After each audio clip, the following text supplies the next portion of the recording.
Bridge and both ended up at the Little Theatre. It's really nice to hear you speak.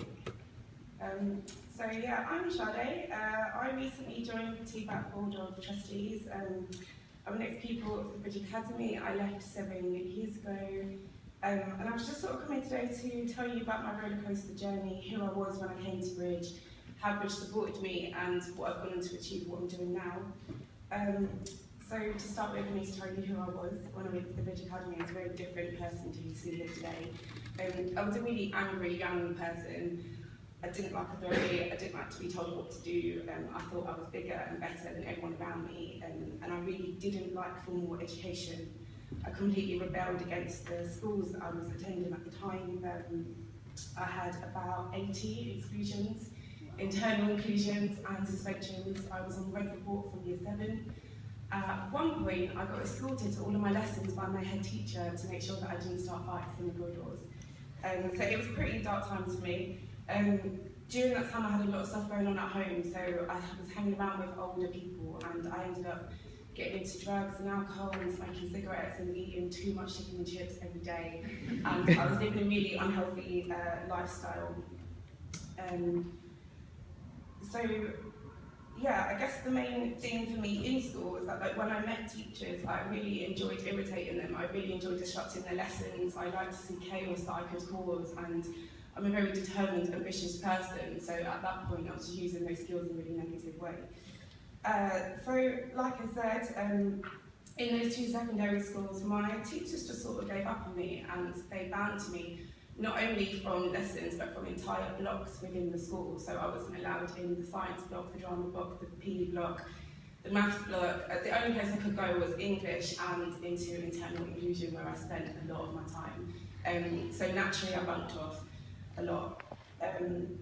So by the time I was kicked out of my second secondary school, actually I cried my eyes out and I was like, Mum, please don't send me to Bridge Academy. But my mum was actually good friends with Seamus, and my elder brother Danny went to Bridge at the time, so my mum was in love with the teacher then, and she thought it would really help me. But obviously at 14 I didn't want to listen to my mum. I didn't think she knew what was best for me, and I thought actually just not going to school at all and starting just working from 14 was the best thing for me. Anyway, so I ended up going to Bridge, and on my first day I just sort of wanted to see how far I could push it. So obviously I'd heard a lot about this school being specialist and dealing with children with challenging behaviour, and I knew teachers found me challenging, so I just wanted to see how far they would tolerate me. So on my first day I got into a confrontation with Seamus. Hi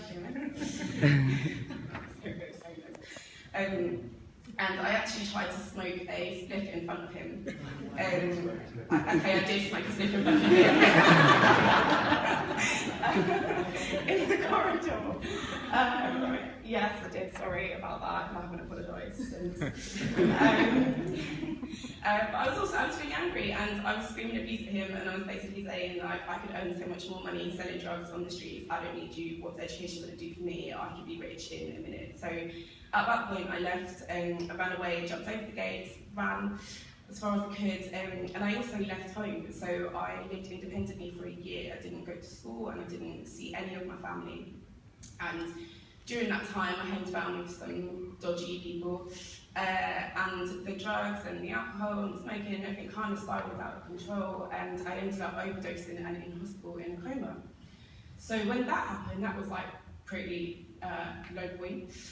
But I realised that was actually a really good thing to happen, because it meant that it gave me this kind of determination to actually go and do something with my life and not just waste it.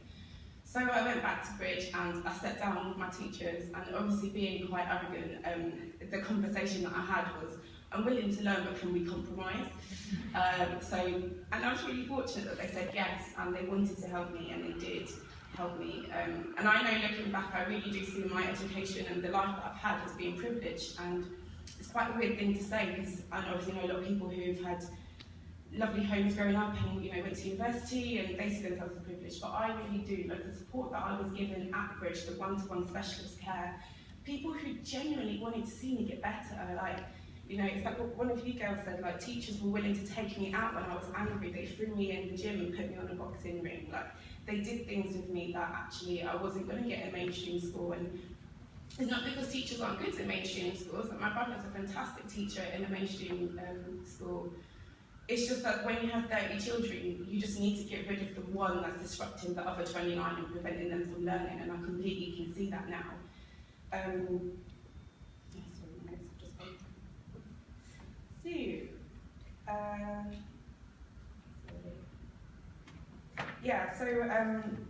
I guess like, the hardest thing I had to do when I was at Bridge was eliminate all of the negative people around me, and I was able to do that through health and social care, which was my favourite subject by far. And I spent a lot of time with the teacher Heather, and I spent a lot of lunchtimes with her and after schools, and she dedicated this time to me, really helped me look at my life and map out the people around me and what a healthy relationship looks like, what healthy eating, what a healthy lifestyle looks like. And with her support and with my mentor's support, I gave up drinking, I gave up drugs, I gave up cigarettes, I pretty much did it all cold turkey, and I got myself back on track. So basically I went back to Bridge for just 1 year in year 11. I left there with 9 GCSEs, A to C. I got an A star as well in health and social care, thanks to Heather. And I know that for me, it was a real catalyst for the change that happened in my life. Like, it wouldn't have happened if I wasn't at Bridge. Like, I know for a fact I would not be standing here talking to you today, and I think it's a really powerful testimony to the work that they do with young people. And obviously you've heard it from everybody here as well. So like Sharice, I left Bridge, I tried to go to college. It didn't work for me, I wasn't supported, the classes were too big, and I felt ignored. So I left and I fell into an apprenticeship in theatre as well, and it was through that I really found my passion, and it was perfect for me because I got paid to learn and work. I had a lot of independence, I was responsible for things, and I was treated like an adult, and that's kind of what I wanted from when I've been about 5, so it was really good. So yes, the apprenticeship went really well. After a year, I got promoted to assistant producer, and I started to produce work around the building. I started to develop my own work with emerging artists. I left the Bush Theatre and I got headhunted by the Lyric Hammerson Theatre, and they offered me the opportunity to create a programme to support young people to get into the creative industries. So I created the programme from scratch, and it included lots of apprenticeships like the one that Sharice was on. And it was offering people tangible opportunities and unlocking their natural potentials and really giving them a platform to share their voice and express themselves creatively. I left the Lyric, into advertising this time at Ogilvy & Mather, which is one of the biggest agencies in the world. It's what Mad Men is sort of based on, so it was a real opportunity. And I went there to create fundraising appeals for Centrepoint, which is a youth homeless charity. I did that for 6 months, and then I left there and got asked to go to the Barbican, where I am now, and I'm the community engagement manager at the Barbican. I've just completed a strategy for engaging hard-to-reach community groups with high-quality art and taking the work that the Barbican produces in the City of London out into East London, and particularly in outer London boroughs.